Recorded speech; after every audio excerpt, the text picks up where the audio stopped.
lo and behold mo fi Ọlọ́run búra àwọn security agents yìí wọn ò débi táwọn agbésùnmọ̀mí yìí wà. àwọn tó kú nínú àwọn iléeṣẹ́ ológun kọ́ lọ́wọ́ fọ̀rùn kẹ́ wọn a kàn fi wọ́n ṣòfò lásán ni.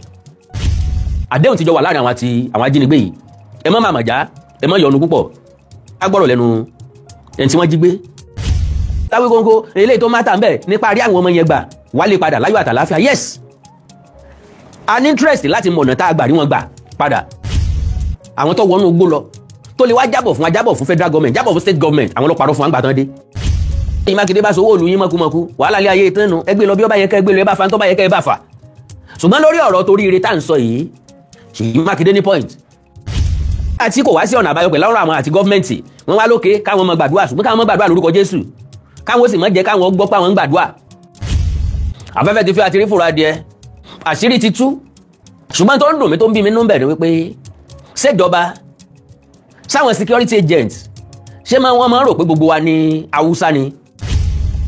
ìrìn àjò táwọn tí wọ́n jí gbé yìí tí wọ́n rìn débi tí àwọn tó gbé wọn tán wà ó jù ní àjò wákàtí 4 lọ kò yà yín lẹ́nu. àwọn security agents wọn ò débi tí àwọn onísùnmọ̀mí àwọn ajínigbé tí wọ́n wà rárá wọn ò ní àbẹ̀ rárá. Yorùbá Parapọ̀ TV ẹ máa gbọ́ ẹ máa wò ó ẹ subscribe síbẹ̀ ẹ like ẹ bó bá ṣe ń lọ àwa ò ní jẹ́ kétí yín ó di sí o Yorùbá Parapọ̀ TV àgbẹ̀lẹ́tù ọmọdé làwọ̀. Yorùbá bọ̀ wọ́n ní tó bá ti pẹ́ tí a ti ń dàbí bó pẹ́ títí obì á padà yàn ni. fún àǹfààní àwọn tí wọ́n ń sọ̀rọ̀ nípa ohun tí Awíkòkó ń sọ lórí àwọn ọmọ tí wọ́n gbé ní oríire òun ẹ̀ṣí ẹ̀lẹ̀ tí Olúwa bá wa ṣe tí wọ́n sì ti padà lé. nínú àwọn ìròyìn kan tá a sọ ṣáájú níkànnì yìí tí Awíkòkó ti sọ̀rọ̀ wípé òun ò gbàgbọ́ wípé àwọn iléeṣẹ́ ológun àti àwọn agbésùmọ̀mí dojú ìbọn kọra wọn tí ó sì sọ wípé àwọn iléeṣẹ́ ológun sọ wípé àwọn pa odidi àwọn èèyàn 8 ọ̀tọ̀ọ̀tọ̀ táwọn tó kù sì gbébọn sá lọ. Awíkòkó béèrè ńgbà náà wípé àwọn èèyàn tí wọ́n ní wọ́n padà àti pẹ̀lú pé ìjà àwọn ológun àti àwọn agbésùmọ̀mí ìjọ dojú ìbọn kọra wọn bí. ìbéèrè yìí ló ń tawọ́ tasẹ̀ Awíkòkó sọ wípé òun gbà kíní ọ̀hún nínú ìta àṣìṣe iye ètò tá a ṣe gbẹ̀yìn láti fi kíní ọ̀hún sórí àtẹ́gùn níbi táwọn kan ti sọ wípé aláìmoore òun náà làwọn ọmọ Yorùbá wípé ohun tó yẹ ká fi máa dúpẹ́ wípé wọ́n dá àwọn èèyàn yí padà. àwọn aláṣọ wa ń sọ wípé báwo ni àwọn tí ológun ṣe sọ̀rọ̀ ọ̀hún wípé irọ́ ní iléeṣẹ́ ológun pa fún wa o.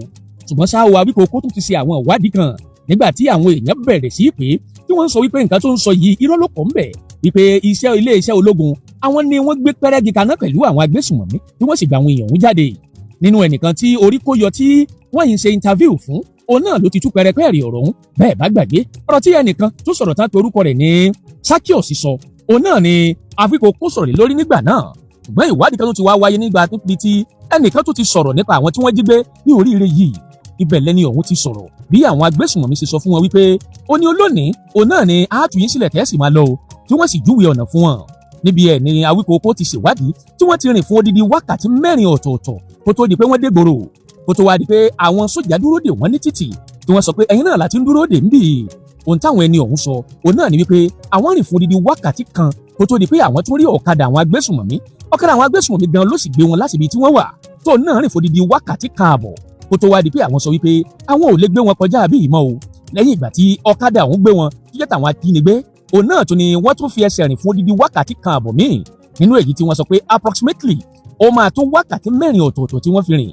nígbà tí wọ́n tún wá bẹ̀rẹ̀ sí rìn ọ̀hún lọ òun náà wá rí àwọn sọ́jà wa tó ń dúró dè wọ́n tí wọ́n ní ẹ̀yin náà láti ń dúró dè ń bì látàárọ̀ ẹ máa bọ̀.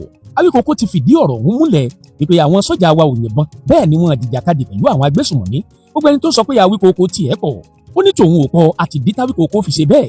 Awíkòkó jáde tá a mọ̀ tẹ́lẹ̀ pé ó máa ń tú fèéfèé dé fi kókò ní láti mọ̀ pé sí lóòótọ́ lọ̀rọ̀ ọ̀hún. Awíkòkó jẹ́ nìkan tó máa ń sòótọ́ kì í sì ìfẹ́ ṣègbè sídìí rọ̀.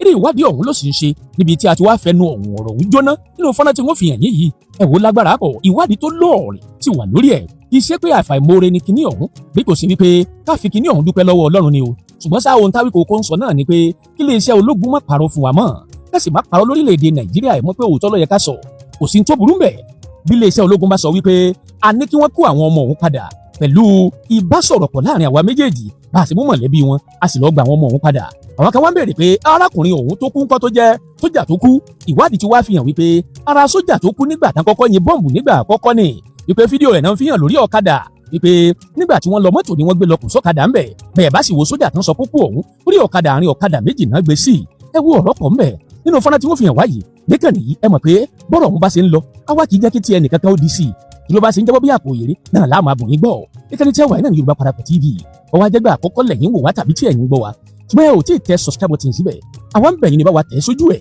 ẹ bá wa dọ̀rẹ́ káwa náà ó sì bá yín dọ̀rẹ́ bàbá sì ṣe ń jábọ́ bí àpò òyèrè ní jẹ́ kí ti yín ó di sí o ẹ wá mú ìgbàgbé o láì tí aago pélébé tí ń bẹ lẹ́gbẹ̀ẹ́ kúrò ní ọmọ àrán yín létí tá a bá ti ṣàwọn ìwádìí báyìí tá a sì ti jù sórí àtẹ́gùn ẹ ta aago pélébé tí ń bẹ lẹ́gbẹ̀ẹ́ ẹ subscribe síbẹ̀ ẹ já share sí gbogbo orí social media àwọn tó ń sọ pé bẹ́ẹ̀ ni tàbí bẹ́ẹ̀ kọ́ kán lè rí bí kinní ọ̀hún sí ń lọ ẹ já máa bẹ́tò òun bọ̀ ẹ share ẹ tẹ subscribe button síbẹ̀ ẹ ta aago tí ń bẹ lẹ́gbẹ̀ẹ́ ẹ já máa bẹ́tò òun bọ̀. àṣírí tó tú yìí ńlọ jẹ́ kí n tó nígbàgbọ́ tó tún pọ̀ sí nínú èrò mi àti ìgbàgbọ́ mi mọ̀ ń bọ̀ láti ìjọ́ tán ti sọ pé wọ́n jí wọn gbé ni mo ti ń kọminú àwọn sọ́jà tí wọ́n láwọn ń tọpa wọn ẹlẹ́ẹ̀kọ́ dẹ dání ẹ̀kọ́ fìjìláńtẹ́ dání gómìnà Ṣèyí Mákindé jáde ó ní kò bá rọrùn láti ṣe ká nígbó ọ̀hún ò tóbi jù igbó ọ̀hún ńlọ́jáde síbí ńlọ́jáde síbí ńlọ́jáde síbí ńbo lẹ́gbà wọlé èèyàn mélòó lẹ́ẹ̀kọ́ wọgbó bó o lẹ́ṣe coordinate àwọn tí ń wọgbó so ó difficult láti ṣe now pé ló fa ìdíwọ́ táwọn security agent tí wọn ò fi ráàyè láti tètè rescue àwọn akẹ́kọ̀ọ́ pẹ̀lú àwọn olùkọ́ yìí ẹ jẹ́ kí lẹ́yìn ọjà wo olúfimọ́ lánàá tí mo ṣètò tán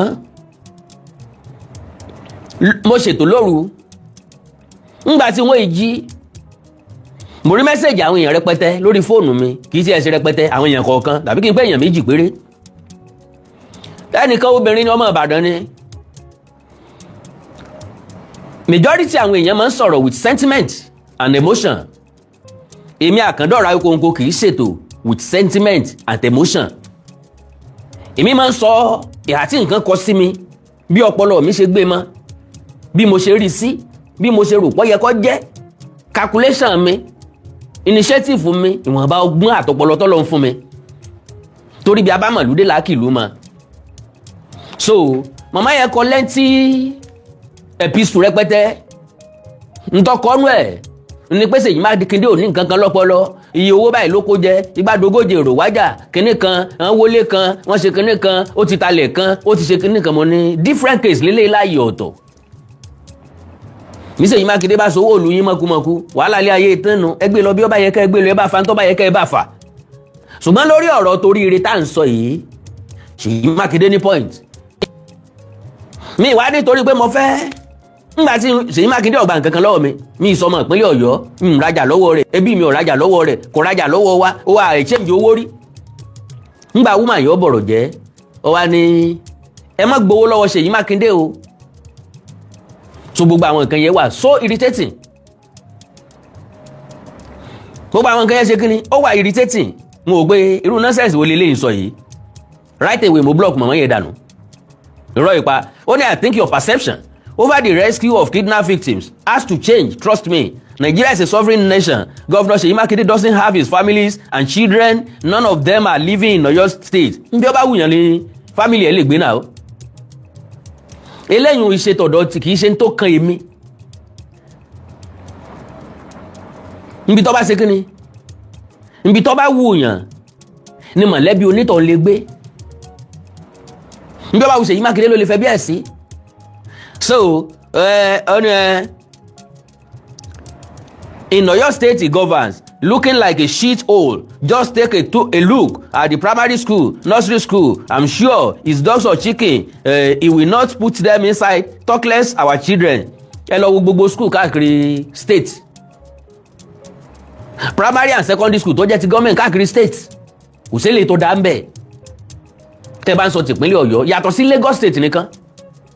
Tẹ́ bá ń sọ tìpínlẹ̀ Ọ̀yọ́ ẹ lọ ìpínlẹ̀ Ògùn kẹ́ lọ fojú lóúnjẹ ẹ wá ìpínlẹ̀ Ọ̀ṣun kẹ́ wá fojú lóúnjẹ àwọn iléèwé táwa ti ka primary school gbogbo àwọn kíláàsì yìí ò sí ń bẹ̀ mọ́ àwọn iléèwé táwa ti ka secondary school gbogbo àwọn classes yìí ò sí ń bẹ̀ mọ́ ọ̀pọ̀lọpọ̀ iléèwé ló ti dájere ọ̀pọ̀lọpọ̀ iléèwé ló ti wó dànù ọ̀pọ̀lọpọ̀ yàrá àkàwé ló ti wó dànù so tí Ṣèyí Mákindé ò bá ṣe nǹkan kan ń bẹ̀ ń ọlọ́nà tẹ́ fi bá ṣẹjọ́ lé lórí now gẹ́gẹ́ bí nǹkan tí mò ń sọ ìkan nínú àwọn torí kó yọ nínú ìjàmbá ọ̀ nínú ìṣẹ̀lẹ̀ ìjínigbé ọ̀hún Mr. Sakios Ọlátúndé bàbá yìí sọ̀rọ̀ ó ṣàlàyé bí ìrìn àjò àwọn ṣe jẹ́ torí pé ẹnìkan náà bá mi sọ̀rọ̀ láàárọ̀ yìí ó pè mí mo mísì kọ́ọ̀lẹ̀ òun náà jẹ́ sọ̀rọ̀sọ̀rọ̀ ó wá ní èmi o òun rí ètò kan tí mo ṣe few hours ago tí mo pè lóko báyìí tí mo pè lóko báyìí tí mo pè lóko báyìí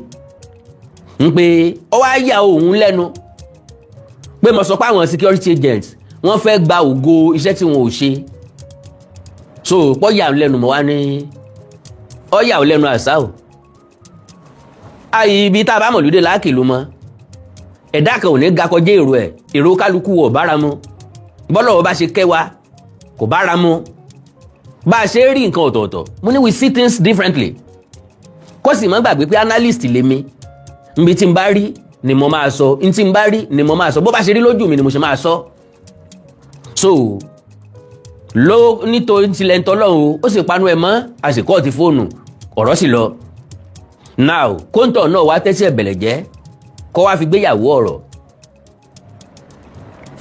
àwọn òṣìṣẹ́ nítorí àtẹnujẹ àbí torí níta jẹ nìkan à ń ṣe nítorí ọ̀la nítorí legacy torí pọ́lọ̀ ọba ní gbé ní ga ṣùgbọ́n kí láá ṣe é lẹ̀ táwọn èèyàn ó tún láǹfààní àti tún wá padà wò lọ́jọ́ ọ̀la ńlá ń gbìyànjú ẹ̀ ìyẹn ló jẹ́ pé bá a bá ṣe rí nǹkan tiwa náà láá ṣe sọ torí wípé nǹkan kan ní máa ń ṣàtọ́kù fún nǹkan kan ìwádìí nǹkan kan ní máa ń mú wádìí nǹkan kan wá àṣírí nǹkan kan ní máa ń ṣàtọ́kù fún àṣírí nǹkan míì bá a bá ń wá nǹkan a lè pàdé tó wúlò fún wa tàbí tí yóò padà wúlò fún wa lójú ọ̀nà bí ta ti ń ṣèwádìí ọ̀rọ̀ lórí àwọn tí wọ́n dálẹ̀ lóríire níjọba àbílẹ̀ oríire olùkọ́ 5 akẹ́kọ̀ọ́ 39 tí wọ́n gbòmìnira tí wọ́n gbàdáǹdè táwọn iléeṣẹ́ ológun wá láwọn rescue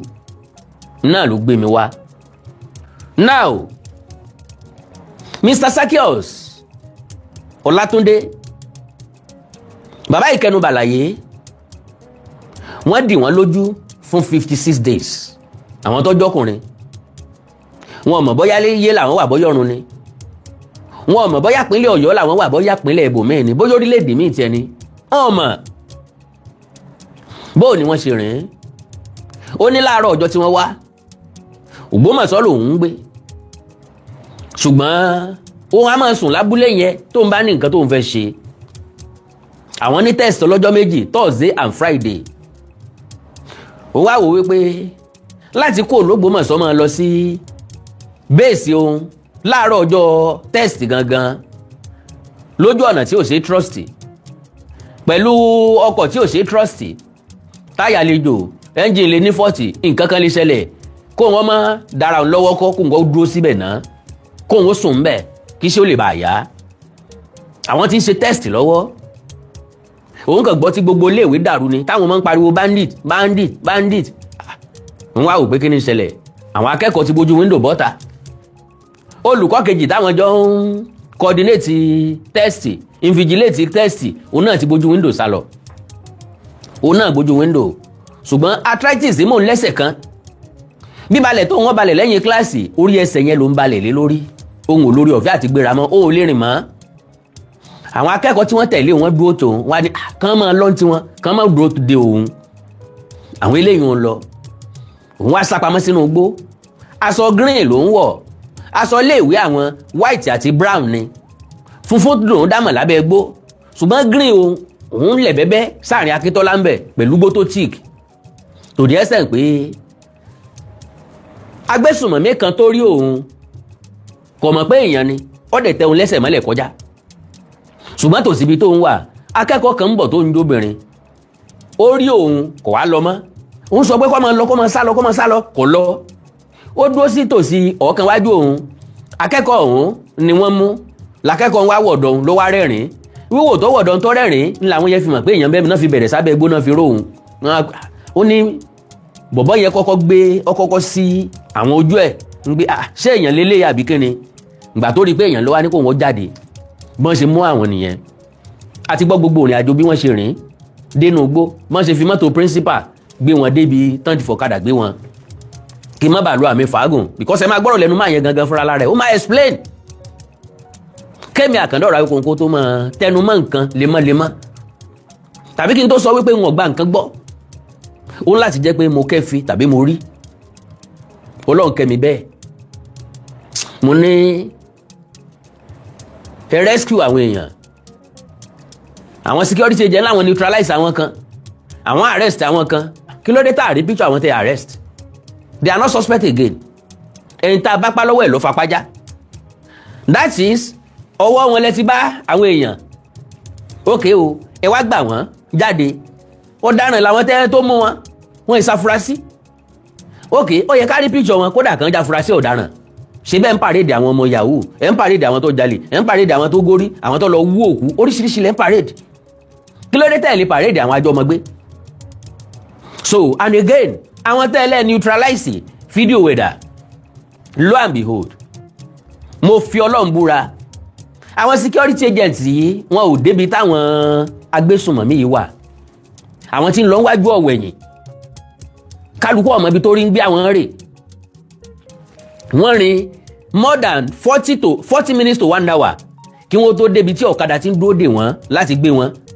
láàrin inú igbó ọ̀kadà rìn more than 1 hour kó tó já wọn síbì kan wípé kí wọ́n mọ fẹsẹ̀ wọn rìn lọ ìgbà tán bá máa rìn 1 hour wọ́n á débi tí àwọn tí ó gbé wọn tó ti ń dúró dè wọ́n àwọn rìn close to 2 hours again ńgbà tọ́kadà sọ pé ibi tó ń lè dáwọn ọ̀kadà sọ pé ibi táwọn lè dé tí wọ́n lè lè àwọn ò lọ mọ́ kí wọ́n tó ẹ̀sẹ̀ débi táwọn DSS park mọ́tò sí ẹjá mọ́ farabalẹ̀ ẹni tó wà ń bí ìṣẹ̀lẹ̀ lélẹ́yìí kì í sí ọ̀rọ̀ wọn ni wọ́n pé kì í sí ọ̀rọ̀ àgbọ́sọ látọ̀nu ẹnìkan afẹ́fẹ́ ti fi àtìrí fòrò adìẹ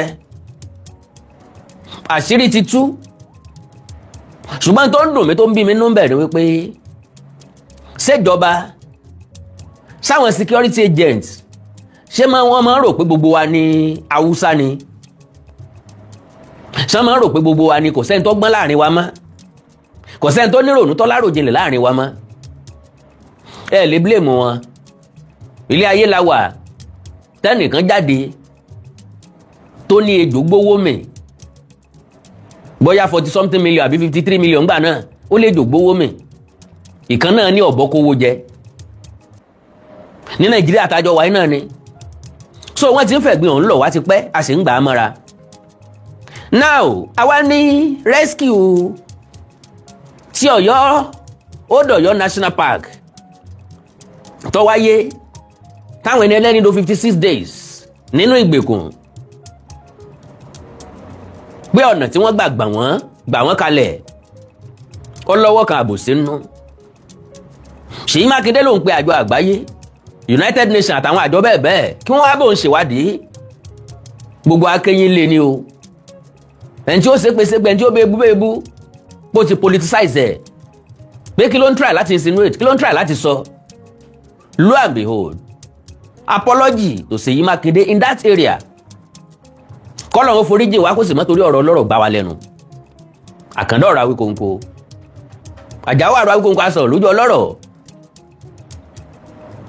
ẹni ọgbẹ́jọ́ ẹnìkan tó sọ̀pánù bọ́ bá gbọ́ òdì kejì ẹjọ́ yóò tún tọ́pọ̀ ẹ̀mú padà Ṣèyí Mákindé ní kí wọ́n ṣèwádìí lo and behold lóòótọ́ ni I can say that categorically wípé a need láti wádìí rescue mission yìí síwájú sí i ntí iléeṣẹ́ ológun sọ fún wa nípa àwọn dáná ìbọn fúnra wọn káwọn tó neutralize àwọn kan ìrìn àjò táwọn tí wọ́n jí gbé yìí tí wọ́n rìn débi tí àwọn tó gbé wọn tán wà ó jù ní àjò wákàtí 4 lọ kò yà yín lẹ́nu àwọn security agents wọn ò débi tí àwọn onísùnmọ̀mí àwọn ajínigbé tí wọ́n wà rárá wọn ò ní àbẹ̀ rárá ṣé kò yà yín lẹ́nu irú orílẹ̀-èdè tá a wà ta ló ṣẹ̀dá kọ́ńtírì yìí ta ló fi rọ́pìlẹ̀ ilé ayé wa ta ló ní ká mọ̀ tanra wa ká sì mọ̀ gbára wa gbọ́ oríṣiríṣi àwọn èèyàn ń sọ̀rọ̀ Mr. Awíkonko eléyìí tó máa tà ń bẹ̀ nípa rí àwọn ọmọ yẹn gbà wálé padà láyọ̀ àtàláfíà yes a ní interest láti mọ̀ ọ̀nà tá a gbà rí wọn gbà padà ó yẹ ká mọ̀ so kí n má gbà kókò n fẹ́ kọ́rọ̀ tó kù ó jáde lẹ́nu mi, mo fẹ́ kó jáde lẹ́nu Mr. Sakios fúnra lára ẹ̀ kó ṣàlàyé bí Súṣe kú. Ọjọ́ tí wọ́n rìlíìsì ẹ̀ tán rìlíìsì wọn ó láwọn báńdì yẹn wọ́n láwọn ò kí ń ṣe báńdì, àwọn ò kí ń ṣe boko iswap làwọn, wọ́n ní kọ̀mándà nínú igbó, wọ́n ní overall commander aláṣẹ. Now ọjọ́ tí wọ́n fi àwọn lẹ̀ yìí wọ́n kàn déédéé dé láàárọ̀ wọ́n dẹ̀ ń bá wọn ṣàwàdà, wọ́n dẹ̀ sọ pé ọ̀dà o tẹ́lẹ̀tẹ́lẹ̀ gba táwọn débẹ̀ wọn ò jẹ́ káwọn gbàdúrà. Nígbà tí kò wá sí ọ̀nà àbáyọ pẹ̀lú ọ̀rọ̀ àwọn àti gọ́ọ̀mẹ̀ntì wọ́n wá lókè káwọn mọ gbàdúrà, ṣùgbọ́n káwọn mọ gbàdúrà lórúkọ Jésù, káwọn ó sì mọ jẹ́ káwọn gbọ́ pé àwọn ń gbàdúrà. ń gbọ́ wá tún di àárọ̀ njọ́ tó fẹ́ fi wọ́n lẹ̀ ń wá ní àdúrà yín ti gbà torí pé láàárọ̀ ilẹ̀ ń lọ. Can you imagine that? Kì í ṣe pé security agents ló débẹ̀ tó bá wọn jà tó gbà wọ́n wálé, àwọn rìn lọ síbi tí àwọn páàkì sí tí mọ́tò wọn lè dé. Ọdún 8 tí wọ́n bá ń wá nugbó yẹn wọn ò lè ríbi tán kó àwọn èèyàn yẹn sí. Tactics tọ́lọ́ ń fáwọn DSS láti arrest, láti mọ àwọn family àwọn yẹn, láti arrest àwọn family wọn, fi fídíò hàn wọ́n ló rescue àwọn oríire school children o àtàwọn teacher wọn. Ẹ gbọ́ mi dáadáa, àdéhùn dẹ̀ ti wà láàrin àwọn security agents àtàwọn ajínigbé yẹn. Tá a bá ti fa àwọn students yìí lẹ̀ ẹ fa àwọn family wálẹ̀ bó dẹ̀ ṣe rí nìyẹn. Kí ló dé tí gọ́ọ̀mẹ̀ntì ò rìkọ́ọ̀dù family àwọn ajínigbé yìí tí wọn ò rìkọ́ọ̀dù wọn fún wa? Kí ló dé tán prosecute wọn? Kí ló dé tán fa àwọn family wọn arrest wọn pé kán máa bọ̀ nílé? So now ẹ jẹ́ ṣàlàyé fúnra wa. And if I may ask, if finding the source for the rescue mission, who will you hold accountable? The federal government or the state? Kò sẹ́ni tí mo lè hold accountable náà méjèèjì. They both tried their effort. Ẹ má ṣì mí gbọ́ o. Ṣèyí Mákindé gbìyànjú on his own side. Ibi tágbára ẹ mọ ó ṣe dé. Federal government gbìyànjú on their own side. Àwọn security agent ló fún wa ní gbódídí sán. Àwọn tó wọnú igbó lọ tó lè wá jábọ̀ fún wa, jábọ̀ fún federal government, jábọ̀ fún state government, àwọn ló parọ́ fún wa ń gbà tán dé.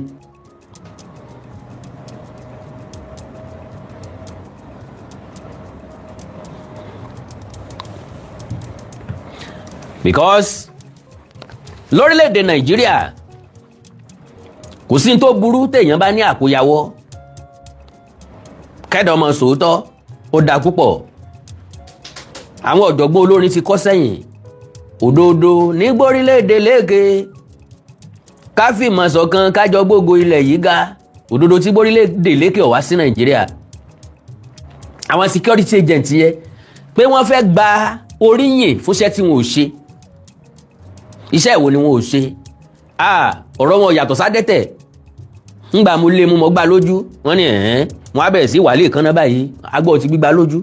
Èékánná ń bolo tìrí ìkànnà. Wọ́n wọnú igbó, wọ́n rí àwọn tí wọ́n jí gbé, wọ́n rí wọn kó jáde padà. All correct. A gbé pẹ́rẹ́gì ìbọn kaná pẹ̀lú àwọn tá a bá nú igbó, a arrest àwọn kan, a neutralize àwọn kan, wọn ò arrest àwọn kankan. Tàbí kó jẹ́ pé ọ̀tọ̀ làwọn tí wọ́n arrest wọn ò dẹ̀ neutralize ẹnì kankan nú igbó. Èmi àkàndọ̀rọ̀ àwọn kò challenge federal government àtàwọn security agents. Àwọn wo ni wọ́n neutralize nínú igbó? Kán show ẹ̀ fún wa. A fẹ́ mọ̀, a fẹ́ rí. Àwọn wo ni wọ́n arrest? Kán show ẹ̀ fún wa. Tí ìbá ṣàwọn tí wọ́n arrest ń bò mí náà máa show fún wa. Ẹ máa gbọ́ fúnra lára yín nìsín. Kò sí nǹkan tó ní kẹ́ mọ́ sòótọ́. Àwọn èèyàn yìí rìn wá bá wa ní o. Àwọn ajínigbé yẹn ti fẹsẹ̀ fẹ́. Ọ̀nà tí wọ́n gbà lọ àmọ́ adúpẹ́ parí wọn láyọ̀ àtàláfíà, gbogbo wa máa gba kámú. Federal government ò jẹ̀bi. Gbogbo alájọ jẹ̀bi insecurity ní Nàìjíríà. Ṣùgbọ́n federal government ò jẹ̀bi, wọ́n sápá wọn. At least wọ́n ru àwọn èèyàn dìde láti lọ. State government ò jẹ̀bi, ó take proactive action. Immediately tí ṣẹlẹ̀. Ṣèyí Mákindé ò jókòó, àwọn security agent lọ́yọ̀ state wọn ò jókòó, ti federal ò jókòó. Ṣùgbọ́n àwọn tó wọnú igbó àmọ́ límìtì tẹ́sẹ̀ tán ṣe. Ìbéèrè tí mo béèrè ààrẹ ni dá mi lóhùn. Ọjọ́ mélòó náà lò nú igbó? Kí làwọn security agent ń jẹ́ nú igbó? Ọjọ́ mélòó náà fi padà wálé? ìrìn àjò tí wọ́n rìn ó yé mi pé wọ́n ti mọ̀ wípé àwọn ó gba àwọn èèyàn yìí, wọ́n dẹ̀ ti mọ̀ sport táwọn ó ti rí wọn. Àdéhùn ti jọ wà láàrin àwọn àti àwọn ajínigbé yìí. Ẹ má máa màjá, ẹ má yọnu púpọ̀, ẹ má dààmú rárá. Ẹ já gbọ́rọ̀ lẹ́nu ẹni tí wọ́n jí gbé. On that particular day, because I stayed over in that community, I slept over there. So we do come from Ogbomoso, but I stayed over there on that particular day. So when I got to school, when the students were coming, so when they came, I was only staff in school, and we are having tests. We are conducting tests for that Thursday and Friday. So I took the GSS 1 to 3 to the school hall to go and conduct test for them, because I know the difficulties you do encounter when coming to school. At times you have flat tires, mechanical faults, technical faults, and the rest. So I've been preparing the GSS 1 to 3 ahead. I divided them into the hall. I was the only one exhibiting the test, hoping that other staff are on their way coming. So when the others came, they come and meet me where I was conducting the test. So one was my junior colleague, one was of the same level. So I gave them part of SS1 and 2, the test for SS1 and 2, the questions that we are getting. So I told them that they should keep it. They should divide it by themselves. Which class they will go to. So I went back inside the hall. So where something around maybe to 9 when our principal arrived. When she arrived, so there's another younger staff. So that one came to greet me. So I told him to go and monitor GSS 2. So I was monitoring GSS 1 and 3. We were inside the hall. So I and that junior colleague, we were at the back. We were not at the front of the school. So we don't know much that happened. So we were in the hall with the students. The other staffs were in front because the hall was at the back. So we can't see what was happening in the field and other places. So what we just had, we just hear the moment of a bike. Immediately we had a shot of gun. They were shooting sporadically. So our students, the voice we were hearing from our students, they were saying, bandit. And prior to that time, I had arthritis on my left leg. Okay. So I was unable to walk. I was just like, my movement was not that okay. I was just managing myself. So the bad say, I wish I could there's nothing I could do. I didn't know it is my own work. I will not go to school that week. So I need to manage to go. Okay. Because it's government work. Okay. So the next thing I think I can do, I saw students, they were jumping to the school, the hall window. They were escaping through the hall window. Okay. Including the junior staff I said I was with me with JSS2. He jumped through the window and they were running inside the bush. The thing I also did was to jump through the window. So when I jumped through the window, when I wanted to land, I landed with the left leg. I had arthritis. Oh my God. So immediately I knew there is problem today. So I was unable to walk. All other students that flew through the window that with me. So we were moving together. I was still managing to move. So I was drawing them. They were moving with me. They were saying that I was telling them, let's go. We were going together. So until we get to the spot, I was unable to move again. So I hid under that grass. So I used one of the thick leaves to cover my leg so that they will not see my leg. And immediately I saw another student coming towards me. So that one saw me. She said, Oga, I told them, please, you go. Don't worry about me. I said, don't worry about me. Just go. Just go. I will be okay. They cannot capture me. Because I was sure they will not capture me. So all those students were saying, they were running away. So I told them to go. They should leave. So because the clothes I wore was green. The color was the same in the grass where I was. So I lay down inside the grass. The grass was starting taller like this. They need to go. Don't stay with me because our uniform was white and brown. I know they will see the appearance of that clothes, that white clothes, if they bend down. I thought I get to move. They did not move. They now went to stay in my front. So when their commander was coming, he didn't know that I was human being. So he passed by me, he didn't know. So he saw the white uniform. Hello? Yeah, of the student. Yes, of the student. So he wanted to go and take that student. So when he got to the student, he handpicked the student. So when he picked the student smiled. I don't know what happened to the student. When the student smiled, the student looked at the position I was. So their commander also looked at me. So he looked at the position that girl was looking at. He saw me. So when he saw me, he opened his mask. He was thinking like, is this human being or what? I said he has passed by me and he didn't know that I am a human being. So he opened his mask. So when he opened his mask, like me, is this human being? So he told me, stand up. That was how I was captured. So that was what made it difficult, because when I got home, my wife was telling me that everybody was saying, they trust me, they cannot capture me. If it turns to running, nobody can meet me. So the students were saying they know I am alive, that nobody captured me. They were sure that I hid somewhere. So that was why it was difficult for everybody to believe I was part of those that were taken, that was abducted. All right. So how what kind of support have you received? From the authorities. I know you were kept in the hospital at 2 Brigade. If I'm not mistaken, at the hospital there. Then they took you all to Lautech Hospital. So are you currently receiving any support, psychological support, financial support, just to help you get back to yourself? Is there anything that you're getting? Because that some promises have been made. For instance, the principal got some promise of a car, from a number of persons. So are you and your other fellow teachers who were abducted also getting any support? Actually, the utmost support for now should be paid wisely. Okay.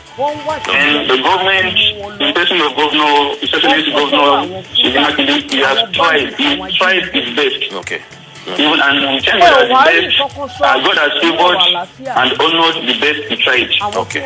But you've not gotten any financial support. They have tried their best. We have all been discharged except for some maybe 2 or 3 kids. Okay. Who consider that they are still in the hospital. Okay. Because I was discharged yesterday night.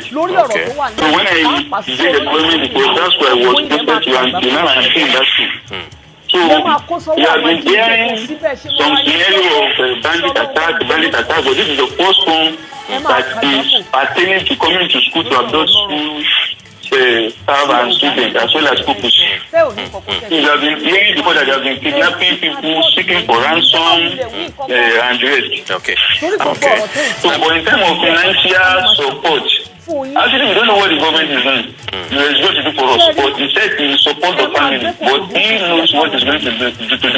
But for other people that have been coming with financial support, we only saw one, and that one was done when we were in Ijakadi.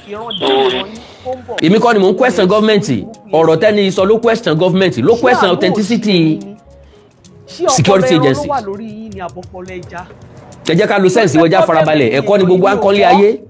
Okay, ẹni sọ pé you can believe whatever you want to believe as a content creator. They have delivered to the person that send them out, and the federal government believes so. Who are you to ask otherwise? Maybe we should stop being foolish and sentimental sometimes. ẹ gbọ́ ẹni tó wà nínú ìgbèkùn ló ń sọ̀rọ̀ yìí, ẹni tí wọ́n arrest, ẹni tí wọ́n kidnap ló ń sọ̀rọ̀ yìí, kì í ṣèmi ni mò ń sọ̀rọ̀.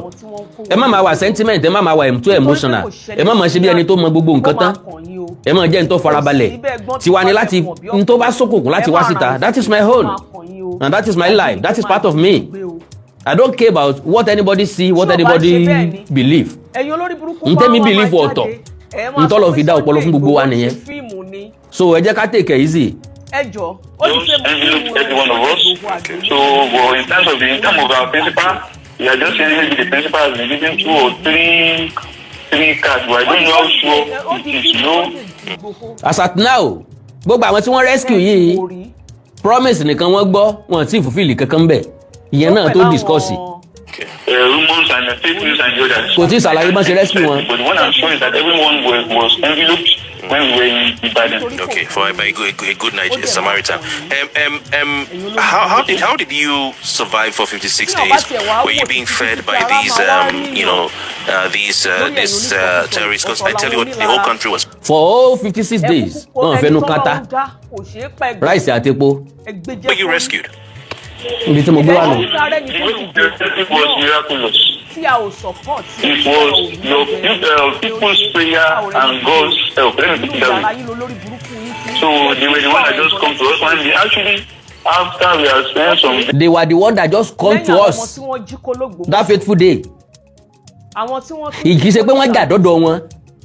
ká make clarity nǹkan ẹ má máa take effort anybody for granted. olórí burúkú yín gbọ́ nípa yẹn. kò sẹ́ni tó rubbish effort government olórí burúkú yín àwọn tó lọ sínú igbó tán jáde síta wá sọ another thing fún wa. ṣe rí bí. they have to clarify it fún gbogbo ọmọ Nàìjíríà not for me I am nothing. olórí burúkú ara yín sọ pé. but Nigeria deserve better. ó ń sọ ìsọkúsọ.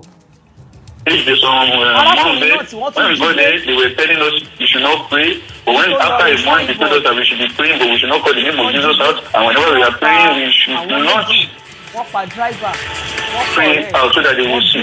But it got to an essence. When they see that maybe they also observed that things was not the way they want, they told us to be praying. Maybe they were also praying inside until the last day when their commander came and they were just laughing, they were smiling, so they said we should thank God that we have been freed. That was what. Can you imagine? Ọlọ́run dẹ̀ ṣe. Nígbà tí commander wọn wá, only you guys should be thanking God that you have been free. Ó tẹ̀ wọ́n. Àwọn èèyàn yẹn ló release wọn. Tí wọ́n kó wọn. Ọ̀nà tí wọ́n gbà release wọn iṣẹ́ àwọn DSS ni ẹ má ṣe mí gbọ́. DSS ti ní family wọn lọ́dọ̀. Wọ́n rìkọ́ọ̀dù fídíò family wọn. Wọ́n send ẹ̀ sí wọn. Wọ́n wò ó. Ìwọ ń bí dáàdi ẹ lélẹ́yìí. Tìbí màmá rẹ rèé. Ń bí ìyàwó rẹ rèé. Báwọn ọmọ rẹ mẹ́tẹ̀ẹ̀ta lélẹ́yìí. Wọ́n ti jẹ́ kí wọ́n rí. Bí nǹkan bá ṣàwọn tó wà nínú igbó. Àwọn èèyàn ilé òní kò ń bí láyọ̀ àtàláfíà. Ẹ fi àwọn èèyàn yẹn sílẹ̀ káwa náà release àwọn mọ̀lẹ́bí yín. Nǹkan fi release wọn nìyẹn o. Bó ń gbà táwọn security agent dé kí ni ìròyìn tí wọ́n fún wa mọ̀ ń bọ̀.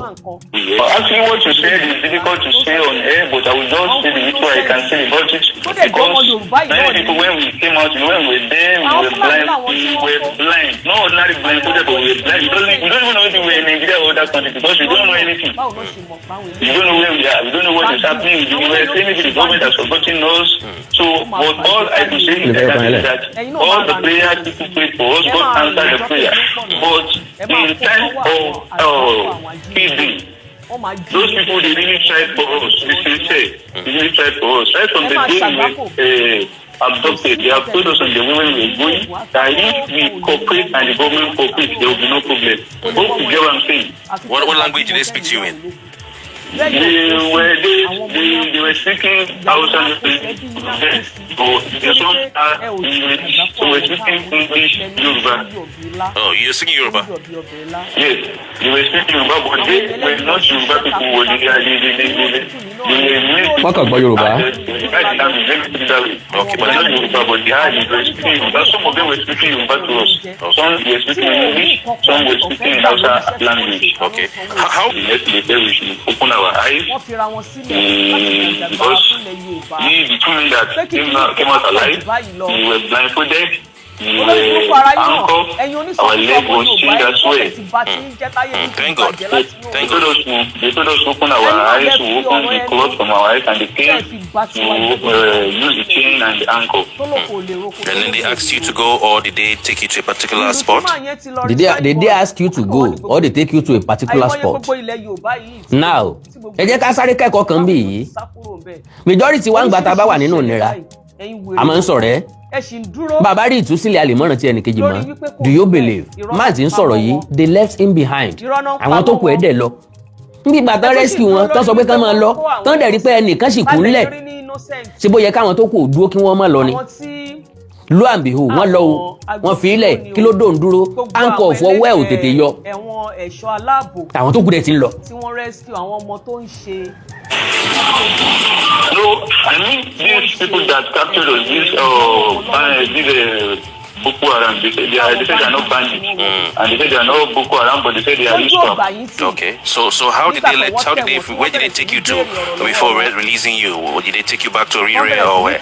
When they released Actually, as I told you before, I was the last person that was captured in school, and as well I was the last person that was released in that bush. Okay. Because the anchor that was on the boat teachers, the teacher is not ordinary teacher, it's even my VP. It's my VP, so I'm the school counselor. So when the anchor was, there was particularly they wanted to lose the anchor when we want to leave. So the anchor between now break. So when the key break, that man's hand was loose, so the handcuff was with me. Till the day they released us, so there was no key to lose the handcuff from my hand. That was the way I was carrying the handcuff. So when they released us, everybody had gone. Everybody are gone. So they now said, I cannot carry this handcuff. Everybody are gone. Àwọn yẹn wá sọ pé ìwọ ò lè lọ àlè jẹ́ kó báńkọ̀fù lọ bẹ́ẹ̀ o. Wọ́n wá nǹkan tán fẹ́ fi báńkọ̀fù lọ́wọ́ ẹ̀. Ìkànnì wọn suggest pé ẹja gé ọwọ́ wèrè dànù járí kọ̀mándà wọn lọ́wọ́ ní no now kí lè fẹ́ gé fún ẹ jẹ́ ká ní sùúrù wọ́n ẹ̀ṣẹ̀ bẹ̀rẹ̀ sí ní try láti yọ handcuff yẹn kúrò sáwọn sọ́jà lọ rescue wọn bẹ́yẹn.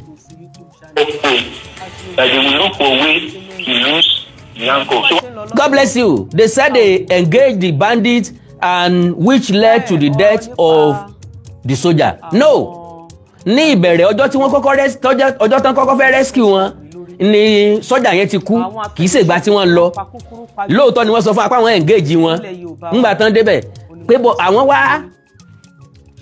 wá neutralize àwọn kan àwọn arrest àwọn kan ìyẹn nírọ́ méjèèjì nírọ́ wọn ò neutralize ẹnìkankan wọn arrest ẹnìkankan tán bá arrest èèyàn tán bá jáde fún alọ́la pé àwọn arrest èèyàn kankan o that means ọ̀tọ̀lẹ́ tí wọ́n dán wọ́n tán arrest. Awikonko, this shows that you did not pay attention to the information given by the government. The bandit accused accepted to release the captive after the bandit family was kidnapped. The same thing náà la jọ ń sọ. Ntáwa mú jáde ń bí nísìnyí. Ó ní wípé àwọn sọ́jà ò ní kọ́ńtàtì kankan pẹ̀lú àwọn agbésùnmọ̀mí nínú igbó. Wọn ò ríra wọn ò fojú kanra wọn. Nǹkan jáde wá sọ fún wa ni wípé àwọn arrest 8 suspects.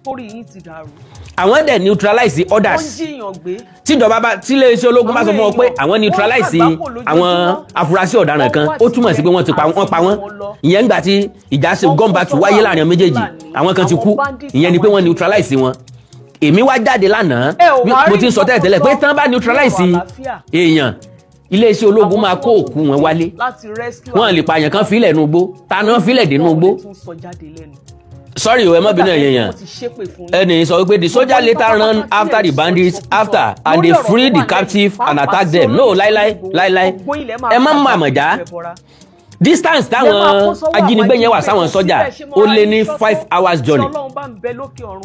Màá proof ẹ̀ fún yín nínú tó wà lọ́wọ́ mi ó lé ní 5 good hours journey or more than 4 hours journey.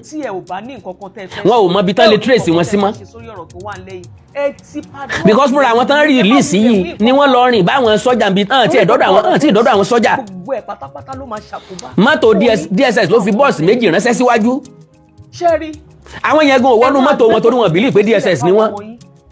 Wọ́n bìlì pé lára àwọn Haúsá tó mú àwọn lára àwọn Fúlàní tó máa wọn náà làwọn tó dúró yìí pé bóyá àwọn fẹ́ bó kúrò nínú ayanran bọ́ sínú náà ni àwọn fẹ́ kúrò lọ́wọ́ kú bọ́ sọ́wọ́ àrùn kọ́ mọ̀ jẹ́ pé wọ́n ń gbé àwọn lọ sórílẹ̀-èdè tán fẹ́ lọ tà wọ́n sí wọ́n wọnú mọ́tò yẹn until tí kọ́ tó wáyé tán tó gbẹ́ tó sọ Yorùbá pé ẹ fọkàn balẹ̀ ẹ farabalẹ̀ àwa náà lásán pé kán wá gbé yín kò sí ìjà láàrin àwọn sọ́jà pẹ̀lú àwọn èèyàn yìí. Yes, God bless you, sir. The government said they neutralize some and capture 8 people. God bless you, sir. Ẹ jẹ́ mọ́ farabalẹ̀ tọ́rọ̀ bá ti ṣẹlẹ̀.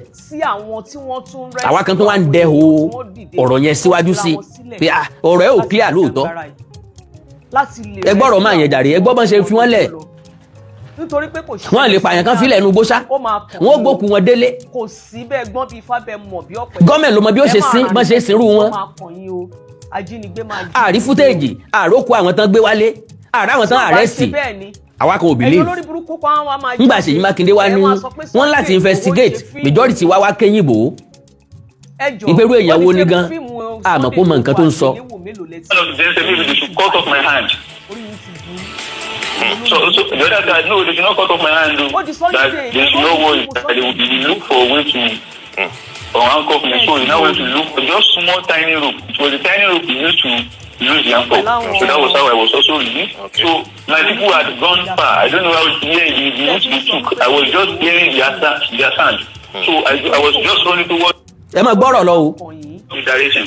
Your commander called me again. He pointed gun at me. He said, "Come." When he pointed gun at me, he said, "Come." I was afraid. I put me in this week. I have to do that. I'm going to die. That's He told me to come back. the East-Swap commander, the terrorist commander. The one inside the bush, their commander inside the bush. Yeah, I can see maybe their chief commander. Let me see that with their chief commander. He called me because I should come. So where am I going? I said, I don't know where I told you the route my people passed. Now told me to come. So when I got to him, he told me that I should take this route.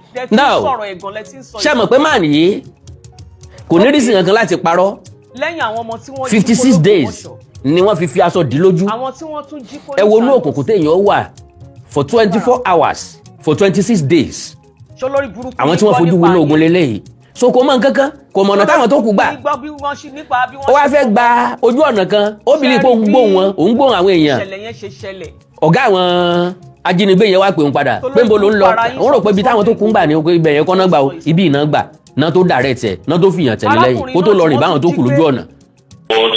As I said, they really tried in terms of things. You were talking about how, the commander came and, said, they should let you guys go. You almost lost your way. Yeah, you almost lost your way, but you ended up finding your way to meet. Were you able to meet up with your colleagues and the children? Okay, he followed me since he knows the route, so he followed me. So he was telling me to move. So I was running faster until I met them. Okay. And how did you guys make it to the village where you now met up with the? How did you? Were you on a motorcycle? Because it must have been a long distance. Yes, so when I said when he showed me when I was running to meet my people, so we said let me report you to 1 hour before we go to where they provided the motorcycle for Kada for us. 1 hour? Hello? Yeah, you tripped for 1 hour? 40 to 1 hour, I can't say precisely, no, it's no more than 1 hour. Where they provided just a motorcycle that will carry us. Okay. So that place that they now took us to the motorcycle, and they brought us near to the nearest village. So they dropped us there that they said they can't go again, that we should use our leg to trek. So we now trek for like 1 hour plus again before we get to that nearest city called Alausa, village called Alausa. Alarusa. Is it Alarusa or Alausa? Alausa. Alausa. Okay. Báwo náà ṣe mọ̀ páwọn eléyìí. So I was to the direction he told me they took, so he followed me. So as I was running, I was looking at the back so that they won't shoot me. So we trekked from that place, let me say, 40 to 1 hour to where they provided motorcycle and main bike that took us. We trek for 40 to 1 hour, 40 minutes to 1 hour. Káwọn tó débi tó kàdà sí ń dúró dè wọ́n.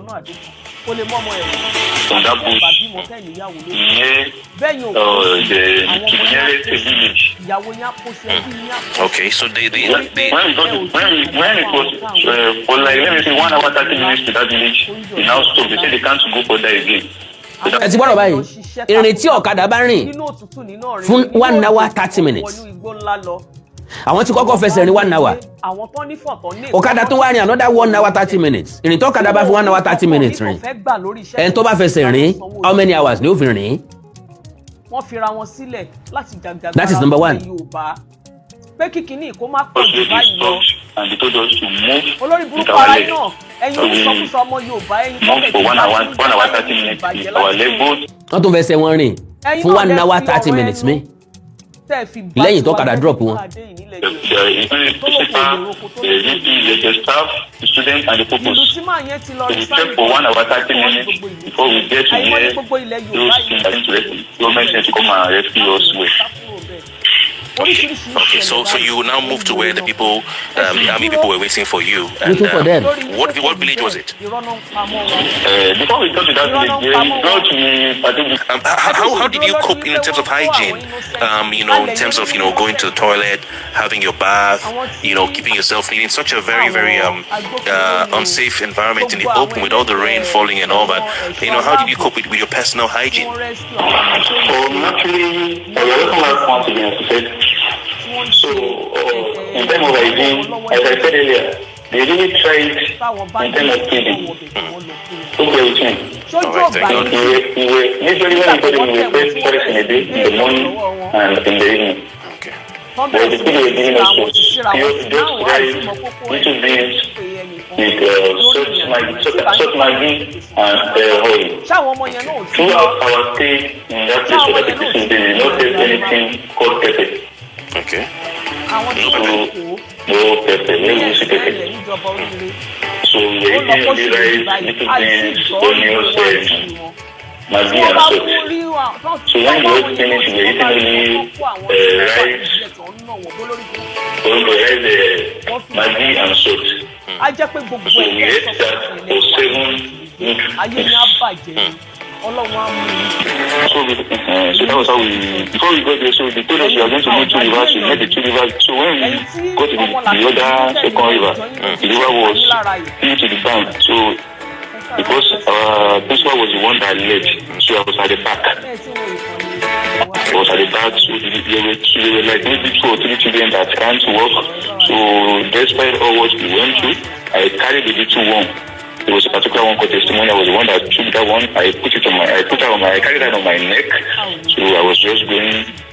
So when we got to that river, nobody was able to cross. They were crying. This is the way they would die. So I am daughter from Mundo, so I went inside the river directly. Before I got inside the river, I took one stick. So I was checking the depth, how deep the river was. Hello? I'm with you. So when I got how deep the river was, I went the first time to check how deep it was so that I will not be reached to follow. So I came back to another route. So when I saw the one that was no more that deep, so I tried the best I can. So I was the one that carried most of those little pieces throughout the river to the other bank.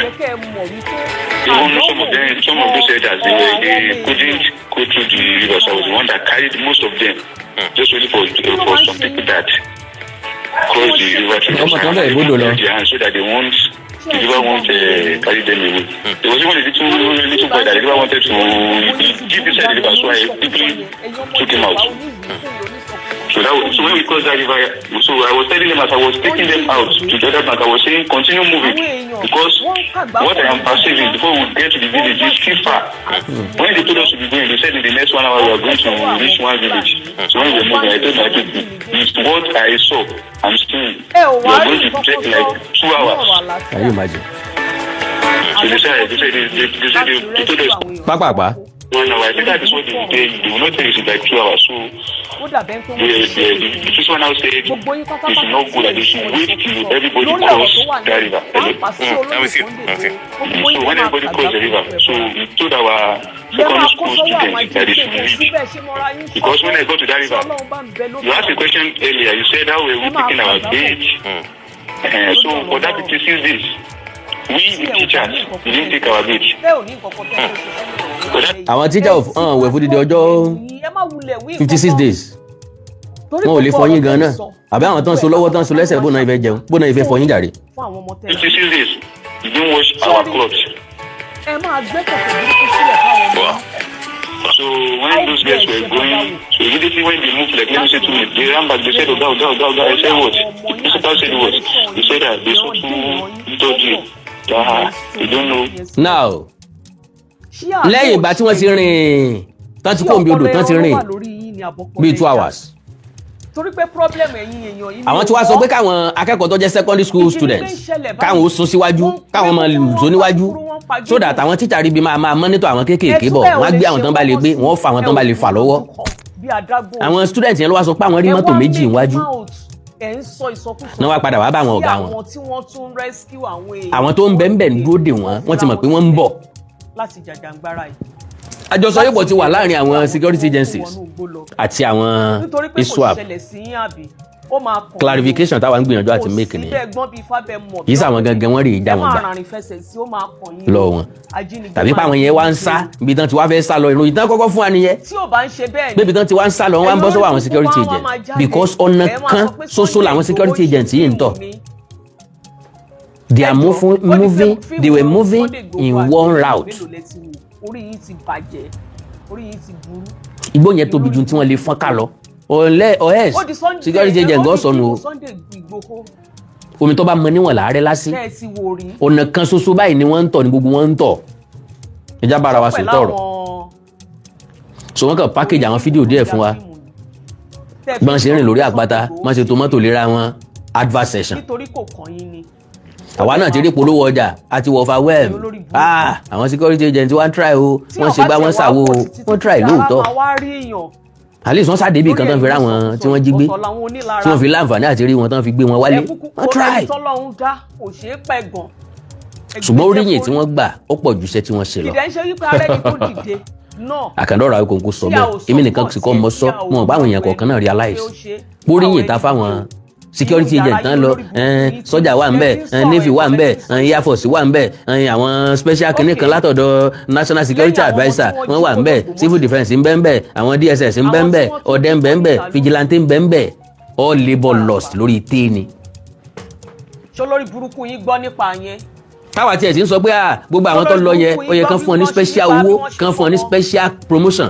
ṣe rí bí ìṣẹ̀lẹ̀ yẹn ṣe ṣẹlẹ̀. àwọn tó kú nínú àwọn iléeṣẹ́ ológun kọ́lọ́ wọn fọ̀rọ̀ kẹ́ wọn àkànfi wọn ṣòfò lásán ni. àdẹ̀ fi wọn ṣòfò lásán àwọn kú káwọn ọmọ akẹ́kọ̀ọ́ ilé wà láyé ni. ẹni tó lọ rí signboard. láti ibi odò yẹn wọ́n tún rin another 2 hours. wọ́n pa àwọn méjì wọ́n pa driver. mo nígbàgbọ́ pé ẹ̀yin ọ̀jọ̀gbọ́n tí ń wò mí ẹ̀ ń píìkì point mi ni pé no contact. tí wọ́n gbé òun wọgbó lọ. láàrin àwọn security agencies pẹ̀lú àwọn tó jí àwọn akẹ́kọ̀ọ́ ìgbé wọn ò fojú kanra rárá ṣoṣo méjì ni wọn ò fojú kanra wọn distance yẹn gè ju pé kí wọn fojú kanra wọn lọ wọn ò ríra wọn o moment tán dẹ̀ ti rí àwọn akẹ́kọ̀ọ́ àtàwọn olùkọ́ wọn àwọn sọ́jà ń bọ̀ nílé ni kò sẹ́ni tó tún wọnú igbó mọ́.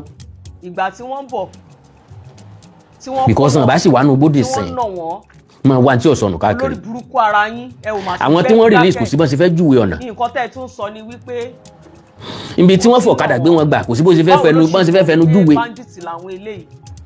ọ̀kadà ò ní máa lọ ọ̀nà straight rárá o so ká níbi tí wọ́n ti ń dáko ni tí wọ́n ti ń lọ lemọ́lemọ́ wọ́n lè ṣàpèjúwe tẹ́ bá dé igi mọ́ngòrò kan ẹ wà rìn síwájú ẹ wà rí igi ọdán kan ẹ wà rí igi àgbálùmọ́ abẹ́ igi àgbálùmọ́ yẹn ẹ rí ànà kan lọ́wọ́ òsì ìyẹn ló ṣe é júwe o. God bless you sir wọ́n ní so the soldier that tó kú how come then that is the first day tí wọ́n jí àwọn ọmọ yìí gbé ní sójà yẹn ti kú ọjọ́ tán ti kọ́kọ́ jí àwọn ọmọ yìí gbé àwọn tó rush tẹ̀lé àwọn kinní yìí ni wọ́n ju àdó olóró sí àwọn yẹn tó kú tàwọn tó farapa that was the first day ọjọ́ Friday yẹn gangan May 15 ní sójà yẹn ti kú ìsèǹgbà tán lọ rescue wọn yìí o rárá o láti first day yẹn náà làwọn tó farapa náà ló ti farapa o ẹnìyàn kò tó farapa mọ́ o. And prior to our release, they have been telling us in the bush that if government doesn't dialogue with them, cooperate with them, they are going to kill all the elders. They will take the students and the pupils, they will go and do all manners of things to them. So those students, including us, the staff, we were thinking we have gotten from pan to fire when we saw those two boys. So when we saw those two boys, we the teachers, so we now were giving we were using kindness body language to communicate to ourselves what happened again. So we told them that they should show us their ID card. So they were the two. Now wọ́n rà àwọn DSS wọ́n believe pé DSS ni wọ́n. wọ́n gbé mọ́tò dúró sílẹ̀ wọ́n ń dúró dè wọ́n. wọ́n ò wọnú mọ́tò wọ́n ò dẹ̀ jẹ́ káwọn ọmọ yẹn wọnú mọ́tò. ẹ fa ID card yẹn wá wọ́n fa ID card hàn wọ́n tó trust náà. wọ́n láwọn rí tinted glass mọ́tò pé bọ́n bá káwọn nu ilé nísìnyí tán wá káwọn kúrò Nàìjíríà tán káwọn gba Republic of Benin lọ ta ni wọ́n mọ̀ pé àwọn ń bẹ nu mọ́tò wọn ò wọlé ẹ mọ̀ gbọ́rọ̀ náà. The DSS that came to rescue us because they were the ones said that was so they were now smiling but what make us to be afraid to panic more is that they were speaking in Hausa language. Hello? Okay, so we were saying we got status to some Hausa people. We now fall into another Hausa people again. Can you see the tragedy? We were scared. So when we told them to show us their ID card, so they were just smiling. They said we should calm down. We should put our mind at rest. It is the government that sent them. So I look at the number. I told my principal, I said, I am afraid, I am scared. This motor has no number plate. They said it is true. This motor it is a tinted glass.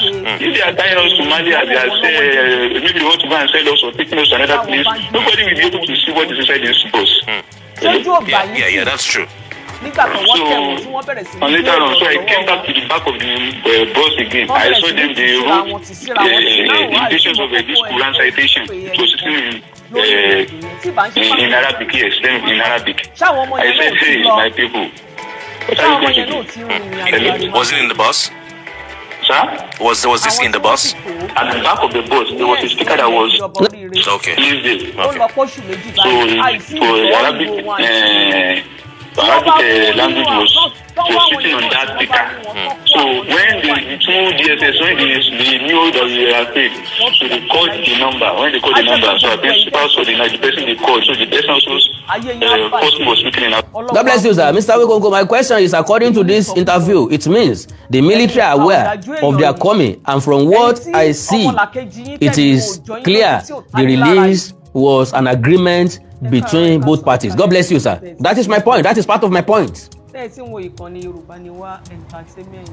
Gbogbo akọ́la lè dákẹ́. Èmi ti mọ̀ wípé ìsídà kan manipulate àwọn teachers yẹn pé wọ́n gbọ́dọ̀ sọ̀rọ̀ sí public, but mo mọ̀ pé ìkànnì wọn sá sọ̀rọ̀ ṣá.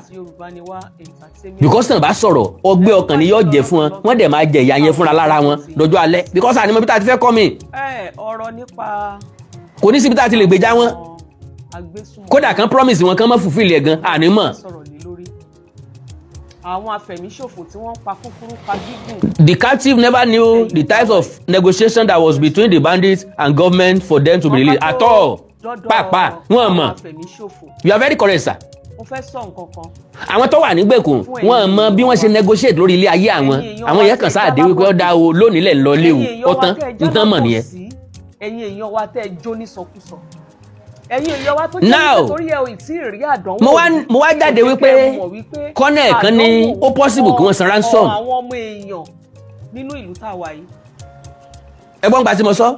Kí ló máa ń ṣe? Kọ́nẹ̀ kan jáde wípé ó hàn gbà pé ó possible kí ìjọba san ransom. Ṣé ti ya wèrè ni?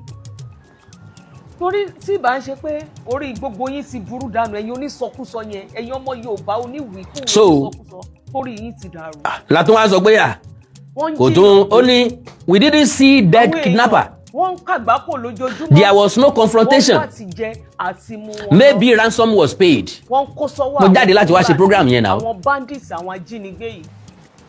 There was no confrontation. Ó ní àárí òkú kidnapper kankan. Ní ọ̀rọ̀ àlàáfíà. Kò sí confrontation kankan. Kò sí confrontation nínú gbogbo ẹjọ́ tí màá yí rò kalẹ̀ yìí nìsín. Wọ́n release wọn, wọ́n rìn, wọ́n débi odò, wọ́n bẹ̀rẹ̀ sí ní gbé àwọn ọmọ akẹ́kọ̀ọ́ yẹn kọjá ní kọ̀ọ̀kan. Wọ́n ní débi táwọn DSS ń gbé mọ́tò méjì gbóde wọn, ẹ̀rù ń bà wọ́n láti wọnú mọ́tò, ibi tá a bá rọ̀ dénú. Confrontation wá dà. Àwọn ìwọ náà wá neutralize. Because àwọn DSS ló ẹ̀sẹ̀ kó àwọn akẹ́kọ̀ọ́ àtàwọn teacher wọn rèé bá wọn sọ́jà níbi táwọn yẹn wà. How many kilometers ní DSS kó wọn rìn tán fi dọ́dọ̀ àwọn sọ́jà? Confrontation ti wà. Irọ́ yẹn la lè gbà. Na lie we no fit collect. Torí gbogbo ọ̀rọ̀ tẹ́ ń sọ. Ibo ni confrontation ti wáyé? So brother mi tó pè mí tó ló wà disappointed pẹ̀lú ètò tí mo ṣe pé mo ní mi ọgbà báwọn sọ́jà gba oríyìn tí ò tọ́ sí wọn. Mo mọ̀ pé yóò ti clear. So náà báyìí àti irú ẹni bẹ́ẹ̀ tó tún nírú ẹ̀ lọ́kàn. I still maintain that there was a confrontation. Bóyá ẹ̀yin lẹ wà ńbẹ̀ ẹ maintain ẹ̀ dọ́là ẹni tó wà ńbẹ̀ ní àwọn rìnrìn kò sí confrontation. Wọ́n gbà wọ́n dé school àwọn kan tó ẹsẹ̀ mọ́ gbà wọ́n lọ Ìbàdàn ẹni confrontation wà á jẹ́ pé ẹ̀yin lẹ confront wọ́n gbà náà. Ẹ ò lè ṣe nǹkan kan sí ẹ ò bí adágún rescue us. So after that he said you are now still sure. He now called one person that is Yoruba, that one now speaking English, that one now spoke Yoruba. So he now say ẹ̀yin èèyàn ní ẹ̀fọ́ kan balẹ̀ ẹ̀ mọ́ wọrí ẹ̀ níṣòro àwa náà làwa yé yín. So that was how we knew. They now calm down. They now so that was how they rescued us back to our school. Then from that place we were taken to Ijakadi. Tí ò bá ń ṣe bẹ́ẹ̀ ni ẹ̀yin olórí burúkú ọ̀tàn bí ọ̀tàn o ẹ máa sọ pé ọ̀tàn bí ọ̀tàn o kùrùkẹrẹ ọ̀tàn po. Ẹjọ́ nígbà tí wọ́n gbọ́ ẹni tó sọ Yorùbá sí wọn pé ẹ̀yin èèyàn mi ẹ fọkàn balẹ̀ àwa náà la rán wọn kí wọ́n wá gbé yín ni wọ́n tó jẹ́ káwọn DSS ó gbé wọn. Please hope the Nigerian army won't be pursued this man. Like kò sí nǹkan tó fẹ́ fi ṣe. And please, what can United Nations UN do to help this man safety after this convention? ó lè apply fún asylum o because mo mọ̀ pé inú máa bí wọn bí àṣírí tí ń túnú ṣe oríṣiríṣi pépà ló máa gbé báyìí topic of discussion mi àwọn sọ́jà parọ́ fún wa security agencies parọ́ fún wa ó clear ó ṣe é sọ ẹ̀ńtán jígbé leléyìí ẹ̀ ń wà bí ìṣẹ̀lẹ̀ leléyìí òun ló rìn òun ló káwọn èèyàn kọjá lódò òun ló gbé àwọn tó ń dánjọ́ rìn òun náà fáńkọ̀fù sí lọ́wọ́ òun ló nira kan tó yọ áńkọ̀fù lọ́wọ́ ẹ̀ òun lọ sọ fáwọn tó kù pé ká má wọnú mọ́tò DSS yẹjá wò dáadáa o ká má gbé alọ́ ìlú mi o òun lọ gbọ́rọ̀ lórí fóònù pé ẹ̀yin èèyàn mi ẹ fọkàn balẹ̀ àwa náà la rán wọn kí wọ́n wá gbé yín ara wọn kí wọ́n wá gbé yín that is a ti mọ̀ pé ẹ̀ ń bọ̀ la fi ní kán dúró dé síbẹ̀ yẹn kán wá gbé yín negotiation ti wáyé èmi ti clear lọ́kàrà tèmi báwọn majority náà tó jẹ́ tán mọ̀ síbi tọ̀dọ̀ mi aláìgbàgbọ́ àwọn náà ti clear báwọn a expect footage kankan mọ́ látọ̀dọ̀ security agencies tó rà ti mọ̀ pé kò sí footage tán fẹ́ produce tàbí tán fẹ́ present rather